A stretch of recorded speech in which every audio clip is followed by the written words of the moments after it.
There are whole regions of this planet that still sit beyond what maps can promise. Forest canopies seal off entire worlds, and river systems cut through territories that have never been fully traced. Expeditions return with gaps in their notes because the landscape swallows details faster than anyone can record it. Every so often, someone brings back a story that bewilders and fascinates. Someone might hear an unfamiliar animal or see a structure half claimed by roots that shouldn't exist. Maybe they find something as simple as an undocumented path. Perhaps the world isn't finished revealing itself. Researchers talk about species that surface and then vanish again. Archaeologists argue over stone buildings and temples. Even satellite images raise questions when shadows form shapes that don't line up with natural formations.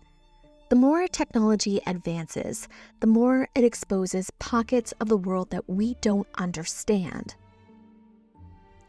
These are the ideals that Percy Fawcett thrived in, exploring the unknown and following clues that he believed led to a civilization that long slipped out of reach, a world shrouded in mystery, and in that search, Percy Fawcett became a mystery himself. Welcome to Down the Crooked Path. I'm your host, Amanda Joy. Join me as we dive into eerie and spine-chilling stories that blur the lines between reality and the unknown. From cryptids and mysterious disappearances to true crime, UFO sightings, and paranormal activity, venture into the unknown and uncover the secrets that lie down the crooked path.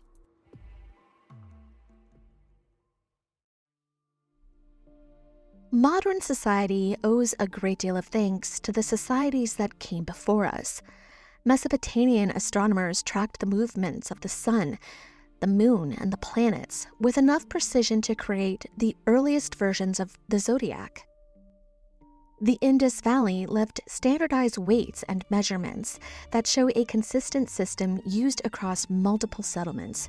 Their urban layouts included drainage networks and grid patterns that demonstrate a level of planning still recognizable in modern city designs. The ancient Egyptians created one of the earliest known 12-month calendars. Their year was divided into 3 seasons, each containing 4 months. Each month had 30 days, organized to be 3 10-day weeks called decans. There have been clay tablets discovered that show calculations that resemble the foundations of modern mathematics. And without modern tools and technology, it's sometimes hard for us to fathom that these less developed civilizations could do all these things. Some writers and French theorists have argued that the scale and precision of the pyramids at Giza could not have been created without advanced technology, and they believe that the ancient Egyptians were guided to create these by extraterrestrial visitors. There are even ideas that there exist some undiscovered civilizations that are far more advanced than the ones that we have currently found. One of the most popular is the lost city of Atlantis. Plato introduced Atlantis in 2 dialogues written around 360 BCE. Timaeus and Critias. He presented it as a story passed down through several generations before reaching him. In the dialogue, a character named Critias recounts his accounts with an ancestor, Solon, and what this ancestor supposedly learned during a visit to Egypt. Priests there described an island power that existed far beyond the Strait of Gibraltar. They said that it could control other islands and parts of the surrounding continents. Plato described Atlantis as a large island with a capital built in circular sections of land and water. Canals connected each ring. The center held a temple dedicated to Poseidon. The land was described as rich in resources with forests, metals, and fertile plains. Society was organized under 10 rulers who governed different regions while following shared laws that were engraved on a pillar inside this temple. According to the story, Atlantis expanded its influence until it attempted to move against the Mediterranean. Athens resisted and won. After that conflict, Atlantis was said to have been destroyed by a sudden natural event that caused the island to sink into the sea. Plato used that account as part of a larger conversation about power, governance, and the rise and fall of societies. But Atlantis isn't the only theorized lost advanced society. El Dorado began as a story recorded by Spanish colonists in the 1500s. They had heard accounts from the Motoixca people of what is now Colombia. During the coronation of a new ruler, the leader covered his body in gold dust and traveled into Lake Guatavita, where the gold objects were placed into the water as offering. Early Europeans focused on the gold involved in this ceremony and turned to the title El Dorado, the Golden One, into the idea of a city filled with treasure. As the story spread, explorers searched for this place across South America. Expeditions pushed into the jungle, convinced that a wealthy kingdom waited somewhere beyond the map's regions. None of these searches found a city, but the legend continued to grow as travelers brought back descriptions of lakes, plateaus, and settlements that they believed might be connected. And it's in South America, in the Amazon forest, that explorer Percy Fawcett believed there was another lost ancient civilization. Percy Harrison Fawcett was born in 1867 in Torquay, England, to a family with long ties to the Royal Geographical Society. His father had been a fellow of the society, and his brother wrote adventure novels and philosophical works. Fawcett grew up in an environment where exploration, geography, and intellectual pursuits were a part of his everyday life. He attended Newton Abbot Proprietary College and later the Royal Military Academy at Woolwich, where he trained as an artillery officer. After receiving his commission, he served in several locations across the British Empire, including Hong Kong and Malta. His assignments exposed him to unfamiliar terrain, military surveying, and logistic challenges that later shaped his approach to fieldwork. In 1901, he joined the Royal Geographical Society himself to study surveying and map-making. This training led to work for the British Secret Service in North Africa and for the War Offices in Ireland. By the time he reached his mid-30s, he had built a reputation as a disciplined officer, with strong technical skills and a growing interest in remote regions. His first major South American assignment came in 1906, when he was sent to map the borders between Brazil and Bolivia and settle a border dispute. This mission was dangerous. He set off in a blizzard in a mule train through the Andes, a route so dangerous it's called the Railroad of Death. But this trip established him as a reliable cartographer, and he spent many years moving through the territory that caused him to rely on the locals. Percy is very charismatic, and the Amazon tribes take to him quickly. His colleagues think of these people as inferior beings and want to kill their way through the tribes, but Percy doesn't let them. These were communities that had little to no contact with outsiders. With some of the local tribes, these people were wary, but open to interactions. Others, though, they defended their territories. With these tribes, Percy would offer them gifts to show that he wasn't there to take from them, or he just took a different route and avoided those areas altogether. It's because of these interactions he had with these indigenous groups that Percy believed large populations could survive in these jungles that were known to be dangerous and less hospitable. He saw how they hunted, how they managed resources and built settlements. But Percy didn't see these people as smart enough to understand or learn these things on their own. He still considered these tribes to be kind of backwards, so he believed that they must have been taught these things by someone else. The Amazon rainforest spans about 6 million square kilometers. Its size, density, and lack of infrastructure makes it extremely difficult to fully explore. To this date, it's believed that at least 25% of the rainforest has been unexplored, and this is especially true during the 1920s. So with the combined belief that people could survive in the jungle, and that the people currently living there weren't smart enough to have learned everything they knew on their own, Percy came to the conclusion that there must be another society existing somewhere in the jungle, one far more complex, and one that hadn't been discovered yet. For a long time, most scientists believed the Amazon couldn't support large or complex societies. The rainforest is dense and full of life, but the soil beneath it is thin and loses nutrients quickly. Researchers have argued that farming on that kind of ground couldn't sustain a big population.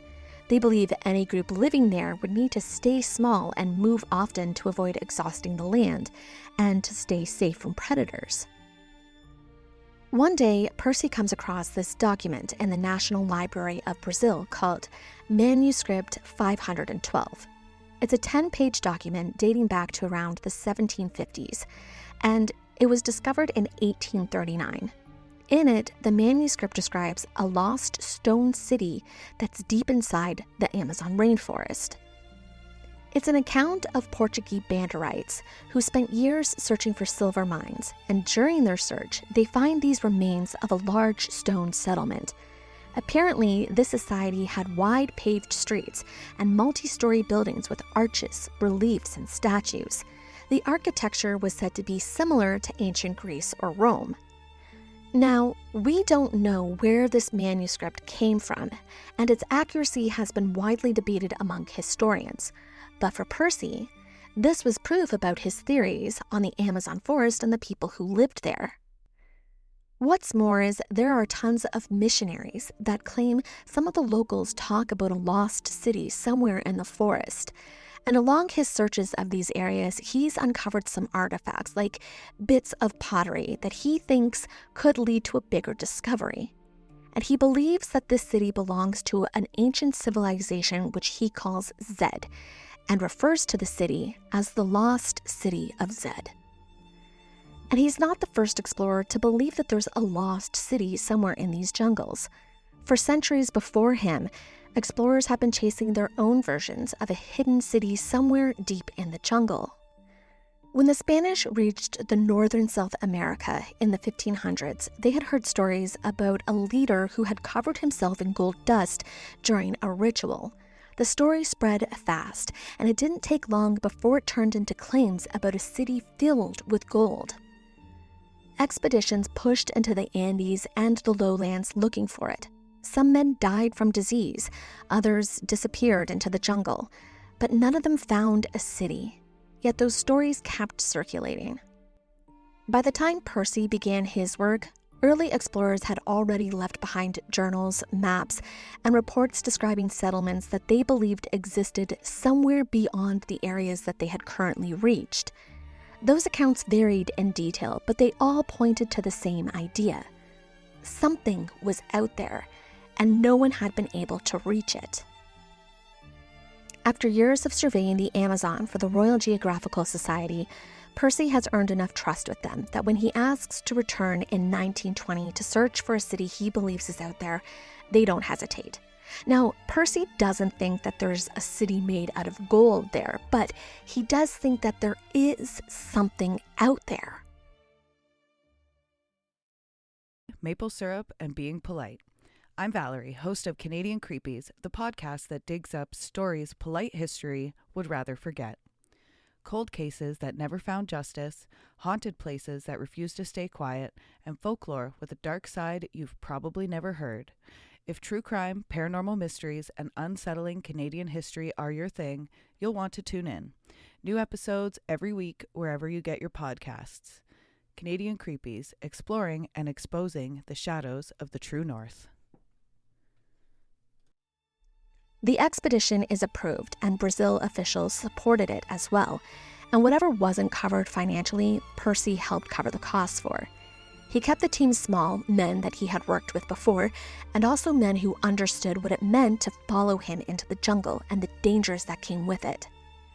Now, all throughout his studies in search of clues for this lost city, Percy has become increasingly guarded about his research. He's worried that if he shares too much, someone else would reach the site first. When he traveled through towns, he avoided giving details about where he was headed or what he expected to find. Even some of the men on his own team only knew the broad outline of the route. Percy believed that keeping the information to himself was the only way to protect the work that he had spent years building. So in reality, we don't really know where he was headed. What these men are expecting, though, is to go through some pretty tough terrain. There are piranha-infested waters, pythons, and other wild predators, patches of quicksand. But when they reached the Mato Grosso region, the start of the trip felt pretty manageable.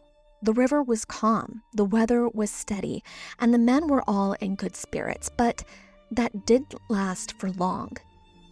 The rains moved in and they didn't stop. It turned the ground into a thick, sucking mud that swallowed their boots.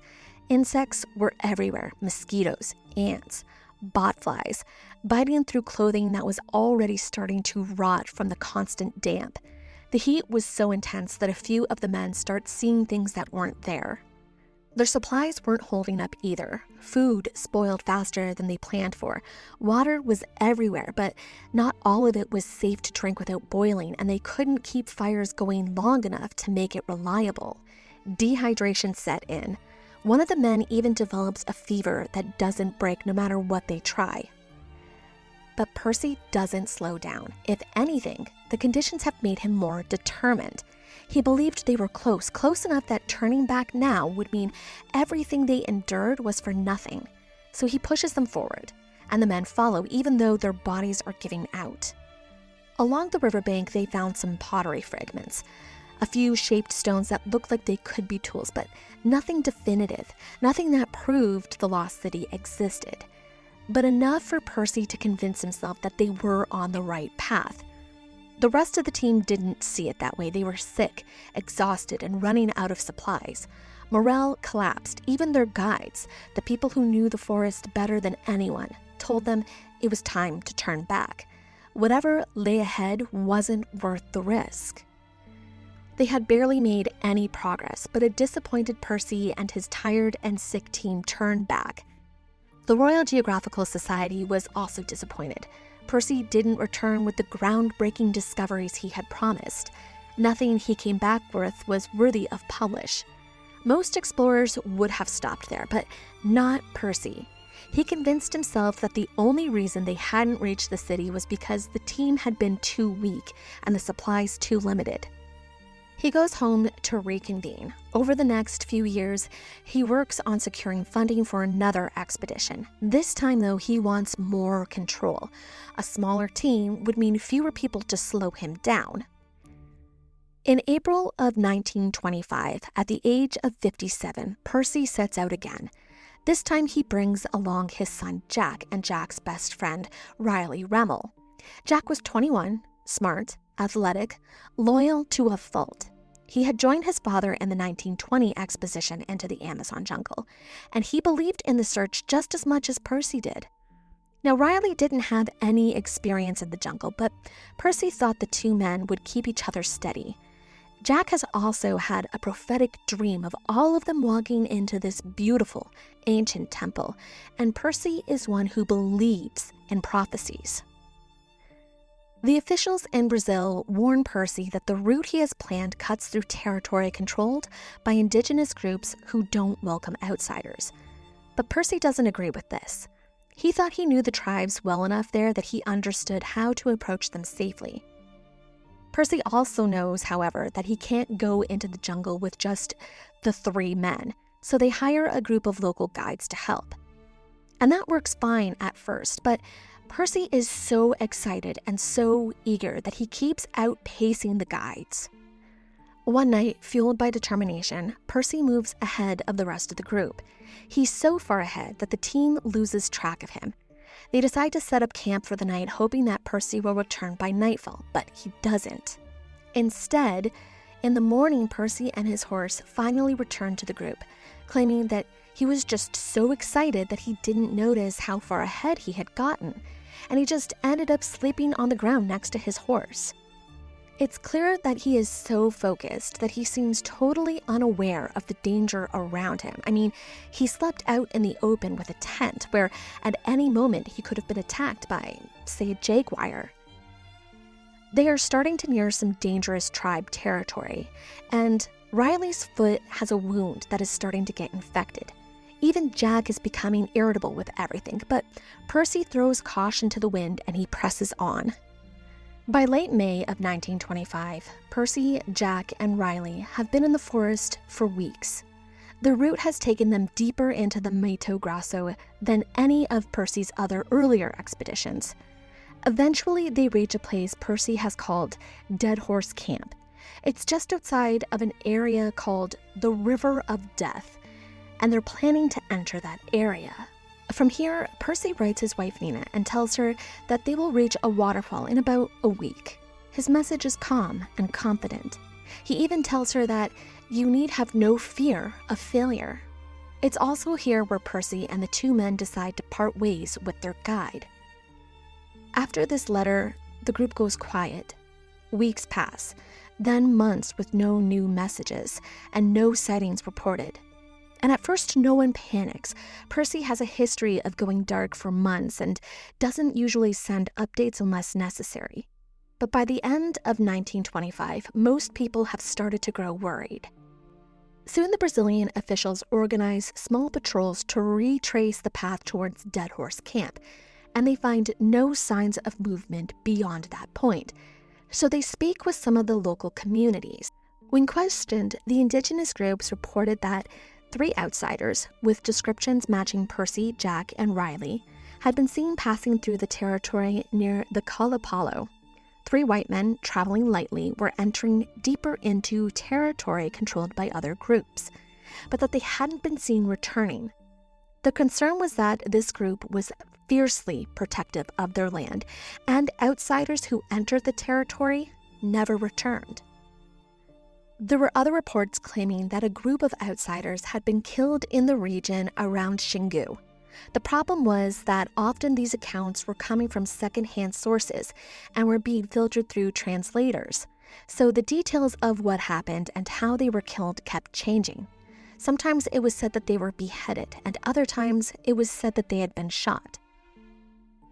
In 1927, an American explorer, George Dyatt, launches the first major search expedition. George is extremely experienced and fearless. He even test piloted one of the first ever airplanes, but even he comes across the same dead ends. Soon the situation has drawn enough attention that larger searches begin forming. Explorers, journalists, and adventurers volunteer to go into the jungle interior. Some were funded by newspapers, hoping for exclusive stories. Others paid their own way. As more groups entered the forest, the danger became obvious. Several of the early search parties ran into outbreaks of malaria before they even reached Xingu. Men collapsed on the trail. The teams had to turn back carrying whatever they could. Others pushed on and lost people to infection that spread through small cuts and insect bites. Supplies spoiled faster than expected, and some groups were forced to abandon their searches when food ran out. There were even a few expeditions that disappeared entirely. One team led by a journalist never returned, and no trace of their camp was ever found. Another group attempted to reach the same region, but from a different direction, and they were attacked before they made it to the river. Survivors reported that several members were killed and the rest barely escaped.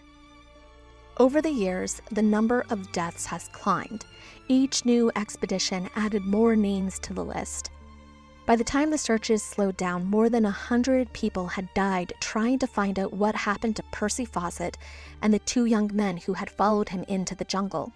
One of the earliest groups brought back a set of bones that they believed belonged to a European man, but the bones were examined and the measurements didn't match Percy's.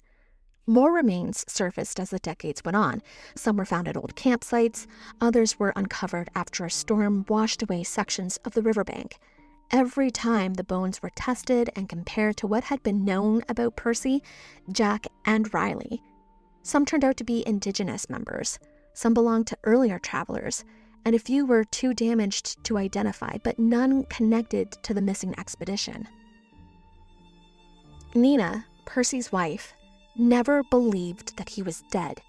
She held on to the last letter Percy sent from Dead Horse Camp, and she read it over and over, convinced it meant he was still alive somewhere in the jungle. She believed that he had found something, or was living somewhere deep in the jungle that he couldn't return. And because she believed he was still alive, she followed every lead, no matter how unconventional. She also fought the Royal Geographical Society when they started to talk about launching search parties, fearing that they would interrupt with whatever discovery he was on the brink of finding. After years without answers, Nina begins meeting with psychics who claim that they could reach Percy. One medium told her that she became aware of a presence in the room and saw Percy standing near a window. She asked him whether he was still alive or dead, and she said that he laughed before answering. According to her, he said, "Can't you see that I'm alive?" and then added, "Give my love to Nina and tell her that we're all right." Another psychic described a different encounter. This one said that a young man appeared in front of her with a long beard and introduced himself as Jack. She claimed he told her, "We shall see you soon someday," before disappearing. She also said that the figure left behind a scent that she couldn't identify. Nina continued seeking out these sessions for decades. She wrote to Alfred Vaught Peters, a well-known clairvoyant, asking for a psychometric reading. She wanted information about her family, any contact with the expedition, and guidance for her daughter. She kept up with this correspondence and continued requesting readings for more than 20 years. In one reading, he told her that he sensed Percy in a place that felt remote and heavily wooded. He said Percy appeared calm and focused, as if he were still working. Peters described him as being surrounded by people who were unfamiliar to him, and he said that Percy was not alone and that the group around him seemed protective. Peters also said that he believed Jack was with him. He described Jack as older than the last photographs Nina had sent him, with a beard and a more serious expression. He said Jack appeared healthy and that the two were together. In another message, Peters said that he sensed movement, as if the group had traveled further into the jungle. He described a river, a clearing, and structures that he couldn't identify. He said Percy seemed determined and that he didn't sense fear from him. He never once described Percy as injured or deceased. And maybe it was wishful thinking, but for Nina, this meant that the men were alive and that they had, in fact, found the lost city of Zed and decided to stay. Over the years, there have been a ton of theories about what happened to Percy Fawcett. But the most popular of those theories is that he was likely killed by a territorial tribe. The Suya is notorious for defending its territory aggressively. Earlier expeditions said that outsiders who crossed into their land without permission were often killed. The Zavant were known for resisting contact with outsiders during the early 1900s. Several Brazilian patrols reported violent encounters when they attempted to move through the Zayant territory. Despite having been warned about these tribes by the Brazilian officials and other indigenous groups, Percy believed that, because of his past interactions, he would be safe. And these tribes in the Calo Polo area had territory that intersected with Dead Horse Camp. When George Diet sent out in 1927, he was determined to retrace Percy's route as closely as he could. He followed the same rivers, stopped on the same settlements, and spoke with the same communities that Percy had passed through 2 years earlier. As he moved deeper into the jungle, he began hearing consistent accounts from tribes along the Xingu. They told him that 3 outsiders had come through the region, and the descriptions did match Jack, Percy, and Riley. Eventually, George enters the Kalapolo village, and the Kalapolo tell him that the 3 men had stayed with them briefly before continuing east. They said that the expedition ignored warnings about the dangers ahead. According to the Kalapolo, the men walked towards an area where several groups were known to attack outsiders. Like Percy, George is also warned of these tribes, and, like Percy, he ignored these warnings, which would turn out to be a mistake. As he and his men ventured further into the hostile territory, they were captured. They only survived because George promised the tribe to bring them gifts in the morning. That night, they snuck out of the village and fled home. When he returns, he tells the Royal Geographical Society that he is certain Percy had been killed by a tribe beyond the Kalapolo territory, and that his own encounter showed how quickly an expedition could disappear in the same place. Supposedly, he claimed to have met the chief of the Anushuka tribe, Aloki, and George believed that Aloki was most likely the person who killed Percy based on what he is told by the other tribes. But there are some who don't believe George died. He never found a campsite or belongings. He never uncovered any bodies or bones. Nothing to suggest that he had any proof beyond secondhand accounts he had heard in interviews. Not to mention, the Anushuka tribe is further away from where we believed Percy's route was.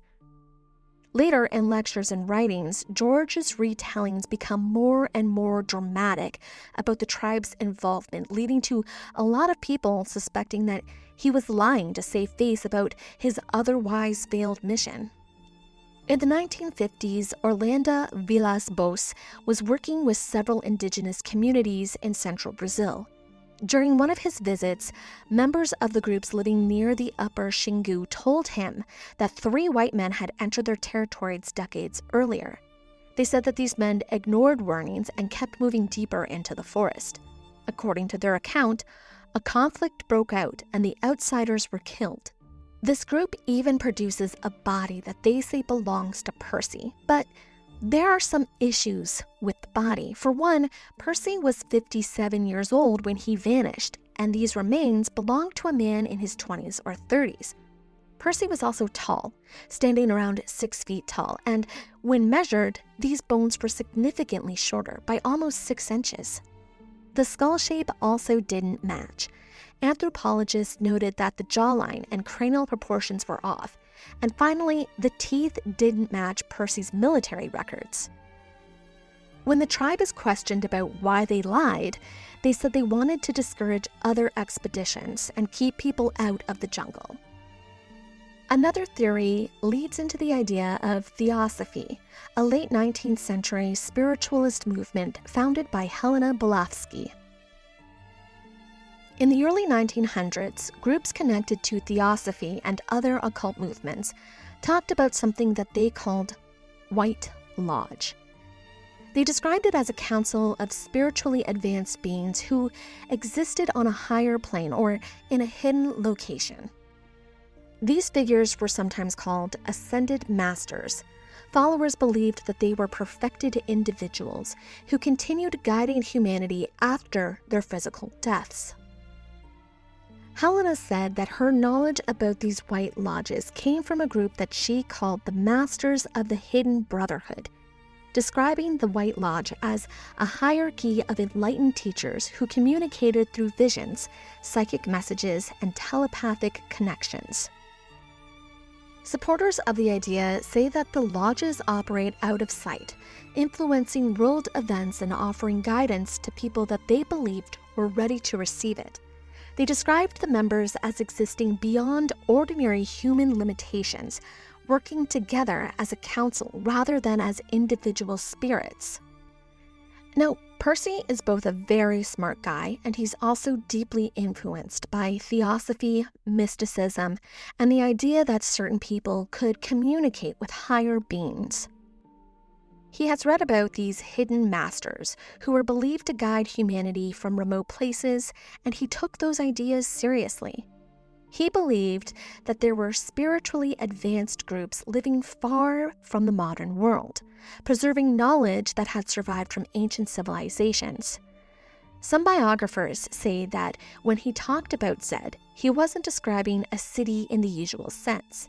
They argue that he saw it as a spiritual center, possibly connected to the same kind of enlightened council described in stories about the White Lodge. Across different occult traditions, the idea of a White Lodge shows up several times in similar ways. It's described as a hidden center where enlightened beings guard knowledge that's believed to come from civilizations long gone. These places are said to exist out of sight, protected from anyone who isn't prepared to understand what's kept there. There are some who even describe the White Lodge as a place of initiation. Only people who reach a certain level of spiritual development are able to find it. The belief is that the location isn't discovered through travel alone. It requires a kind of readiness that can't be forced, and it comes from the mind. These lodges are almost always in remote regions.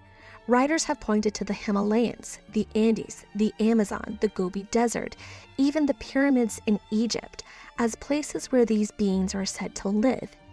Each location is described as isolated enough to keep the lodge hidden and difficult enough to reach that only a small number of people would ever even attempt it. Across these occult traditions, the White Lodge isn't described as any one physical place. It's more like a network of hidden sanctuaries, each one said to hold pieces of ancient knowledge. Different writers place them in different parts of the world, and none of them agree on a single location. Some said that there were lodges connected to Atlantis. Others connect them to Mu or Lemuria. There are also versions that link them to cultures believed to have existed before the global flood. In every version, the lodges are presented as separate outposts of the same idea, groups of advanced beings preserving knowledge that didn't survive anywhere else. So when Percy vanishes, some people believe that he didn't die. They believed that he reached not a ruined settlement or an abandoned site, but a hidden community, that he reached a White Lodge, a place that only lets in people that it chooses. In this theory, the reason no one has ever found a body or equipment or any trace of the camp is because he didn't leave it behind. He brought it with him into this White Lodge. And the group of tribesmen who protect their territory so fiercely, they do so because they understand what's hidden inside the territory and protect it. This theory spread. Other pseudoscience-related theories started popping up as well. What if the city was real but just hidden geographically, like it's out of sync with the rest of the world? And when Percy walked into the ruins, he was really walking into something like a portal or a time rift, something that only opens under the right conditions. But even with all of that, the White Lodge theory is just one version of what might have happened. As more people tried to retrace Percy's route, other explanations started to surface. Each one tried to answer the same question: how 3 men could walk into the jungle and never be seen again. We've talked about theories that put Percy in the hands of something supernatural. We've talked about the possibility that he was killed by a tribe after ignoring warnings.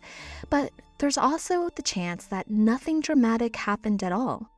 The expedition may have been taken out by the same dangers that had ended so many other journeys before and after theirs. The region they entered was one of the harshest environments on the continent. Once they left that last village, they were completely on their own. If their supplies ran low, there was no way to replace them. Running low and running out of food was a real possibility, and starvation could set in long before they realized how much trouble they were in. And dehydration was just as dangerous. There are rivers everywhere, but not all of them were safe to drink from, and getting sick from contaminated water could take someone down fast. The Amazon is also full of diseases that move quickly through small groups. A fever, an infection, or a parasite could hit one of them and slow the entire expedition. Even if one person became too sick to walk, the others would have to decide whether to stay with him or push forward. Either choice could have ended their expedition and taken their lives. And we already know that Riley had an injured foot, so this possibility seems high. Predators are another threat. Jaguars, caiman, and venomous snakes are common in the area they were traveling through.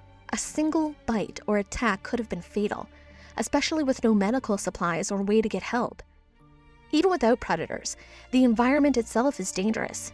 The heat, the humidity, the constant exposure could wear down even the most experienced explorers. If they got caught in a storm or lost their bearings, they could have been stranded with no shelter. There's also the theory that the expedition didn't end in violence or starvation at all. Some researchers think that Percy and his team may have made contact with a tribe deeper in the forest and just stayed with them. The idea comes from the fact that several groups in the region lived in complete isolation at the time, and some of them were known to take in outsiders under very specific circumstances. Supporters of this theory point out that Percy respected the indigenous communities more than most of the explorers of his era.